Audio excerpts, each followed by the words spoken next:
یہ کوئٹہ کے 2 LPG plants میں سے ایک ہے جو اب ویران پڑا ہے۔ دوسرے پلانٹ کا حال بھی کچھ مختلف نہیں۔ پلانٹ مالکان کا کہنا ہے کہ انہیں 2 سال سے محض 18 میٹرک ٹن LPG دی جا رہی ہے، اور وہ بھی بلوچستان ہائی کورٹ کے حکم پر۔ ہم نے اسٹے لیا ہوا ہے کہ ہمیں 18 کے بجائے وہ ہمارے جو حق ہے، ہمیں 300 میٹرک ٹن جو شروع میں ملتا تھا ہمیں وہ دیا جائے۔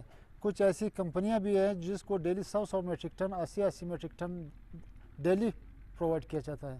ہم کہہ رہے ہیں کہ ہمیں 100 میٹرک ٹن نہ دیا جائے، ہمیں ڈیلی 18 میٹرک ٹن دیا جائے۔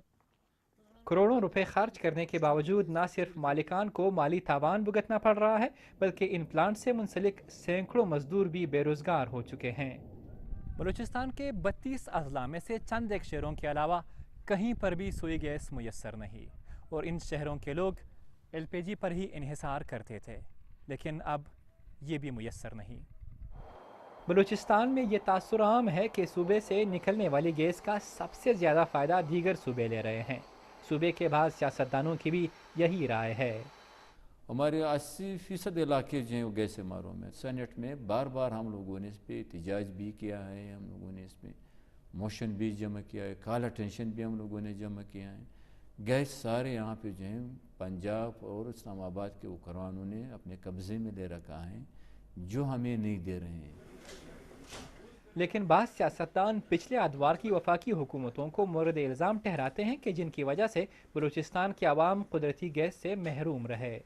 یہ کلیتاً فیڈرل گورنمنٹ کی آتی ہے، اور میں سمجھتا ہوں کہ دس از اے کرمنل نیگلیجنس تھی فیڈرل گورنمنٹ کی کہ انہوں نے نہیں دی۔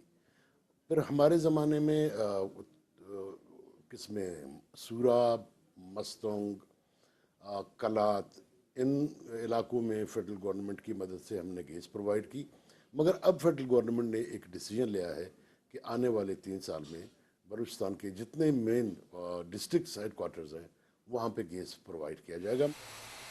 بلوچستان قدرتی وسائل سے تو بھرا پڑا ہے، لیکن یہی وسائل اس کے واسیوں کو راحت دینے کی بجائے کوفت کا باعث بنے ہوئے ہیں۔ ایک عرصے سے جاری شورش کی بنیاد بھی صوبے کو نظر انداز کیے جانے کی شکایت ہے۔ ماضی میں رونا گیس کا تھا تو اب تکلیف LPG کی ہے۔ خدائے نور ناصر، BBC، کوئٹہ۔